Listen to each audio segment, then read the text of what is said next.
That's right, boys. You read it correctly. The first, or the inaugural, Musties slash Tainties Awards for 2019.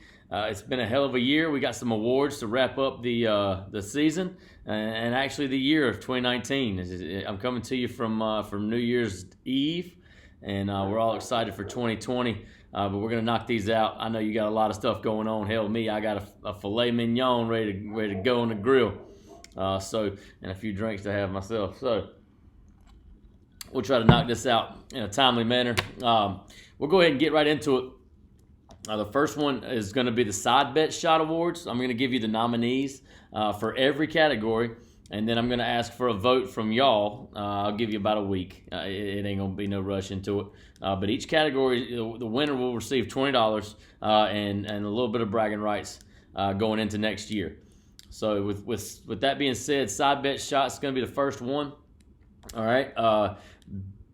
First nominee, Brandon Shannonhouse. I chose Brandon as a nominee because I'm gonna be honest. I hear that gulp in my dreams. It's scary. It's disturbing.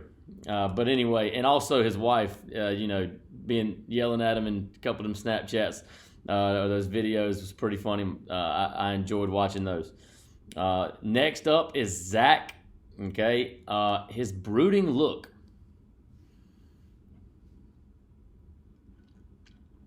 Love Zach. And the fine whiskey. He's a bourbon guy through and through, so he's always got some good stuff on tap. Next up will be Derek.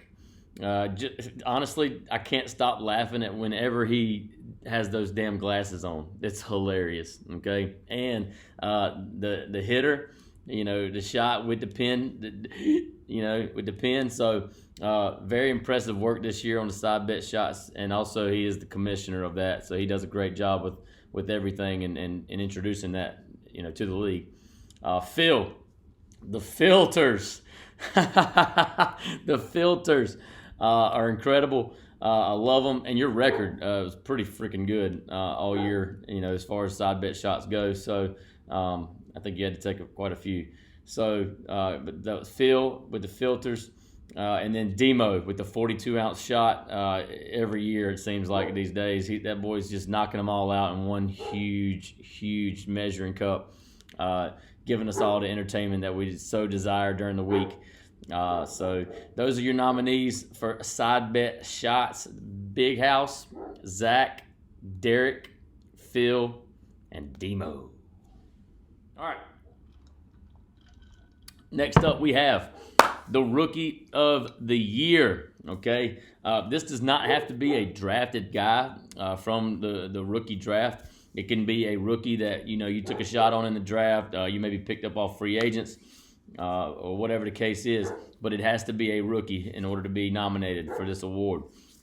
Your nominees are, the number one rookie draft pick, Josh Jacobs. That he belonged to Trip all year long.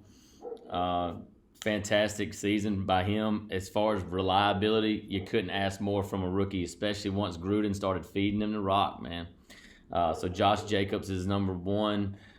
These are no particular order, by the way. So then you have Kyler Murray, a rookie draft guy. Took late in the draft. Phil took a shot on him and ended up starting him for quite a few of his weeks. Honestly, a standout performance. Any of those two guys that I just mentioned could win Rookie of the Year in the actual NFL. So, but Kyler Murray played a huge role in Phil's success this year, putting up numbers week in, week out. Hollywood Brown, I put him on the list. He was kind of a boom or bust guy. Derek had picked him up, but Smitty's the one who kind of reaped the benefits from him late in the season. I thought he did a hell of a job with using him, and he had some blow-up weeks for him. Next up is Miles Sanders. Zach actually drafted him, but the trade for Aaron Rodgers, Miles Sanders got shipped to AJ, and AJ found a way to use him to his full capabilities. He plugged him in his lineup a couple weeks when he was blowing up, so that was big for AJ. But Miles Sanders comes in as a nominee. Next up, Ben. you had David Montgomery. He was drafted in the rookie draft.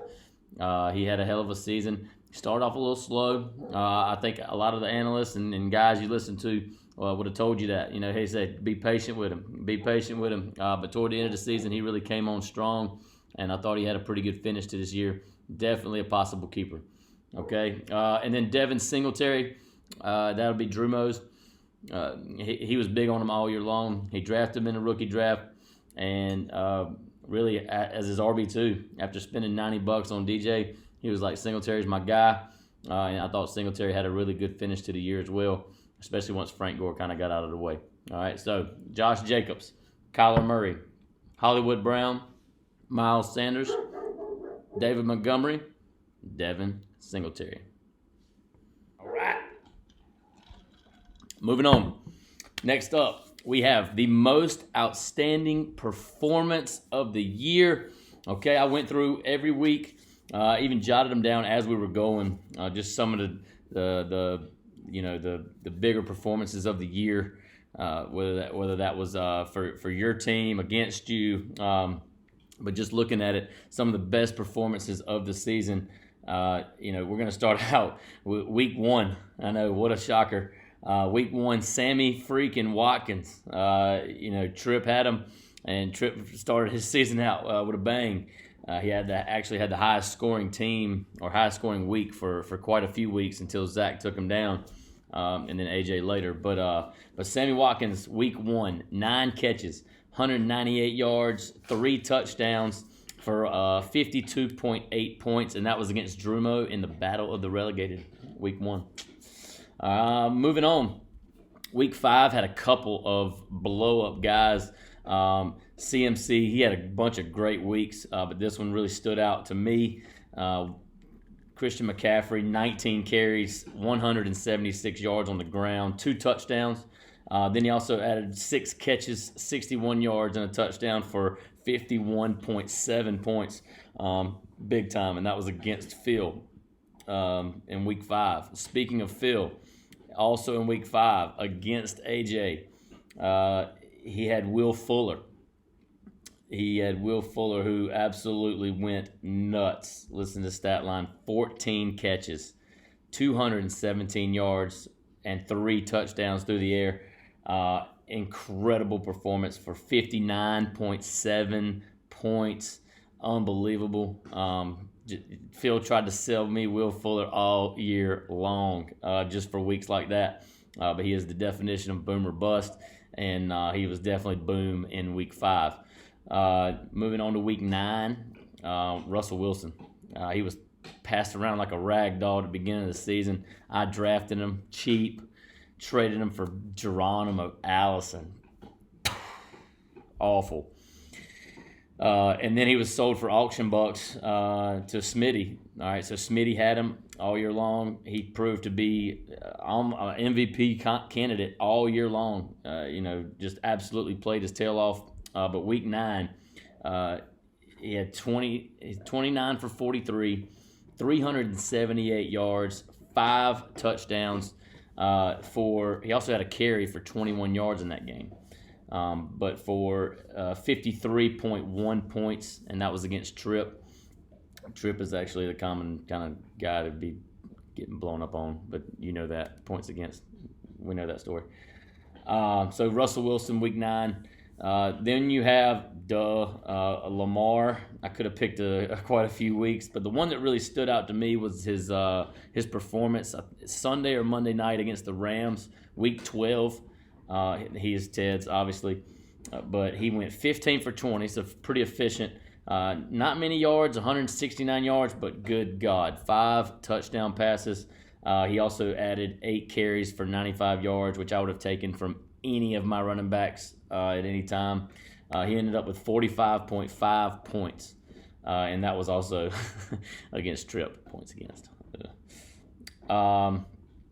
Week 14, I had this one. This is not a nominee. Breeze went nuts, and we all watched it. He broke the record, the passing touchdowns record, but J-House had him on the bench, so I cannot even nominate him. That's something I can't do. I'm sorry. But anyway, Moving on, so Breeze is not a nominee. So Saquon, week 16, we all watched it. Ted, 22 carries, 189 yards, a touchdown on the ground. He also added 4 catches for 90 yards and a touchdown through the air for 47.9. That was against Zach in the championship, so no bigger moment for Saquon to blow up than week 16. So we've got Sammy Watkins, week 1, blown up. We have Christian McCaffrey and Will Fuller from week 5. We have Russell Wilson from week 9, Lamar, week 12, and Saquon, week 16, okay? And that is your most outstanding for performance. So vote accordingly. If it was against you, if it was for you, do the right thing. Make the right vote. So up next, we have the Most Valuable Player Award. Somebody that in our league, not necessarily just the NFL, but in our league, who was that MVP? I'm going to throw out a list of names for you. There's 7 of them, so quite a few. But you vote for who you felt like was the MVP. Whether it was somebody when you faced them, you were scared to death, or anything along those lines, or just anybody that you just saw every week, week in, week out, getting it done and helping out the owner, so to speak. So we'll go down the list, no particular order whatsoever, but we've got Lamar Jackson. He is owned by Ted all year long. Great draft pick, by the way. We have Christian McCaffrey. He's been AJ's from the jump. AJ spent quite a bit of money on him, but it was worth every penny, in my opinion. I threw my name in the hat right here. Pats D, they balled, man. Especially like the first 8 weeks of the season. Killed it. It was like having an extra flex, every week. I loved it. But Pats D, Mike Thomas set the record for receptions this year. Unbelievable. Every game, it seemed like he had 10-plus catches. It was an incredible season by him. Definitely the number 1 wideout for sure. Aaron Jones, cheap in my opinion. Like 50-something bucks for the production that he gave. The number 2 running back, finishing up the year. Just an incredible performance by him. He had some down weeks for sure, but when he blew up, man, he blew up for sure. But Aaron Jones, we have Austin Eckler. Why do I feel like that's not his name? Anyway, Eckler coming in for Smitty's team. He was almost kept by Smitty, but ended up getting him in the draft either way. But Eckler was one of the kind of a staple, especially all year really, but especially till Melvin got back. He was absolutely balling. He was a guy that was in your lineup week in, week out. Did not want to face him. And then Dalvin Cook, his breakout year for sure. He stayed healthy most of the season, but he was week in, week out, getting the carries. Madison, another great back, as his backup, was barely getting on the field because Dalvin Cook was so successful. He got it done on the ground and through the air, and that is Tony's guy. So we have, for the MVP award, you have Lamar, Christian McCaffrey, Pats D, Michael Thomas, Aaron Jones, Austin Eckler, and Dalvin Cook. All right, 7 nominees. Vote accordingly.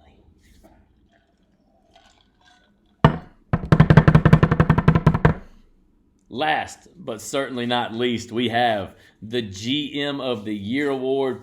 I've got a list of 5 guys up here, all of them very, very worthy of winning this award. I thought there was a good amount of us this season that had good years, that either made things happen throughout the year, kind of stayed true to their strategy, whatever the case may be. But there was a bunch of opportunities, or a bunch of guys that I could put on this list, but 5 really stood out to me based on maybe off-season, before, and during season, whether that be moves, starts, sit-ems.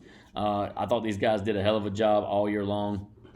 I'm going to go with, so the first one, no particular order, again, but we've got Zach. All right, I put him in as a GM nominee for his 2018 Mahomes trade. He ended up getting Chubb. He ended up getting Sony. Sony didn't really pan out, but Chubb definitely did. He ended up drafting Godwin and Jones. Both ended up Godwin number 2 receiver of the year, Aaron Jones number 2 running back this year in our league with those points, and he scored second most points in our league. He had the lead all year, really. Ted kind of took him down right there at the end, but he had the lead all year as far as points scored. And then, yep, that's it. So, but for Zach, yeah, big year for him. I thought off season and in season, making some deals. Traded for Aaron Rodgers, but I thought he had a great season through and through. So Zach is your first nominee. Next up, I have Drumo. Unbelievable Hopkins trade, man. Seriously, the way you wheeled and dealed at the deadline, you actually made your team better, and you ended up with some wins down the stretch. Put yourself in a position, even in the consolation bracket, to kind of make a run and get some better lottery odds for next year. But very, very impressed by that trade. You've got by far the most money yet again going into next year. You changed your name, and it should have happened sooner. You know it. I know it. We all know it. Boner Patrol is a brand, and for you to go away from that, or to come back to that, is very, very GM of the Year worthy. Next up, we have AJ, who scored the highest 1-week score in the history of the Musty Taint. Yes, Trip, I am looking right at you. Okay, there's no 225. There's just not. He scored 218.2. That is by far the highest. Not by far. Zach had 212 this year. That was pretty good too. But 218.2. CMC keeper, man. Everybody, was saying like, nah, man, I don't know why you're doing that. That's not the smart move. You have no money left, blah, yada, yada. But CMC as a keeper was a great move for you. You ended up third in points, which is very, very impressive. And you didn't make a deal at the deadline. You didn't sell your soul at the deadline. So that was very, very commendable for sure. And, just thought throughout the season, you got the Miles Sanders trade I talked about earlier, but just making moves to make your team better. Fantastic job. So AJ is your third nominee. Next up, we have Ted, your champion for 2019, back-to-back champion. So if you add in last year and this year, just an unbelievable job by him. He was first in points this year. He made a couple deals down the stretch, making the Marlon Mack deal. It didn't really pan out a whole, make a big impact. But the Kelsey Hill trade by far definitely helped him down the stretch.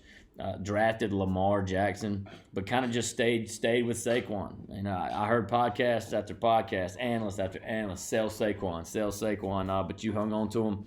You stuck with him, and ended up. He ended up doing big things for you in the playoffs. So Ted, back-to-back champion, and just a great year all around, 2 years all around. So great job by Ted. And then last, B House, man, fourth in points this year, incredible. You single-handedly decided the champ. I mean, you sit in the kicker. Not starting a quarterback and having to trade for one last second. It was impressive. That Winston trade will go down in history probably, but he ended up actually doing pretty well. So we can't bug you too bad about it. But I just thought Big House, he hurt himself, but at the same time, he had a hell of a year, okay, to bounce back from last year and to be in position to make the playoffs and make a run. I thought Big House did a pretty good job, minus some crucial errors. Okay, so those are your GM of the Year nominees: Zach, Drumo, AJ, Ted, and Big House. I think everybody's represented all the way through every category. I think everybody at least has a chance to win something. Tried to do that to the best of my abilities. I wanted everybody to at least have a shot, but it's going to end up coming down to the vote, guys. So you're going to get those to me. Vote. Do not vote for yourself. Okay, those are my only rules. You can't vote for yourself. You have to vote for somebody else. That way, I think that'll help break some ties at the end of the day. With ties as they come back up, I will put it back to a vote. Okay, we will re-vote between the 2 or the 3, how many ever ties there are. I will put that back out there. We will vote yet again with some of the other people eliminated, and we'll see how that goes. Tiebreakers after that, I will just decide. Okay, but what we've got here is the first annual Musties, Tainties, whatever you want to call them. But it's pretty exciting. I had a good time looking back, at some of the stuff that, we may have missed throughout the year. Just seeing some of the stats and some of the records and some of the moves, the transactions throughout the year that you kind of miss. Just looking through or just going about your life, you just forget about things. So, but that was fun looking back over that stuff. Guys, 2019, it's in the books. It's been a hell of a year. We've had marriages, weddings. We've had babies being born, new little tiny Tainers coming in. We've had job changes. We've had people move, change locations. Do some things for themselves and their loved ones. We've had losses. We've had a good time, though. We've had a great time. It's been another good year, and I can't wait for 2020. I can't wait to see what 2020 brings all of us. I got a feeling it's going to be another good year for everyone involved in this league. And again, I thank every single one of you for all the time and effort you put into it, because it takes a village to keep this baby where it's at. And be ready for some changes. They're nothing too drastic, but be ready for some changes. I'm going to take about a month off and not look at this stuff just for my mental, just take a break, take a break. So, but be excited about next year. Okay, March Madness will be the next thing that pops up. That'll be March 1st. I will let you know as that comes. Okay, add, drop, trade, all that'll be wide open for you. Just kind of get you through until draft time, and then we'll do the rookie draft. I'll have the lottery done and get those out to you. I think I sent the lottery order. All right, it's order of odds, but I will get with you and let you know exactly how we're going to do that. And so that's it. That's all I got, guys. It is New Year's Eve. Enjoy yourselves a drink.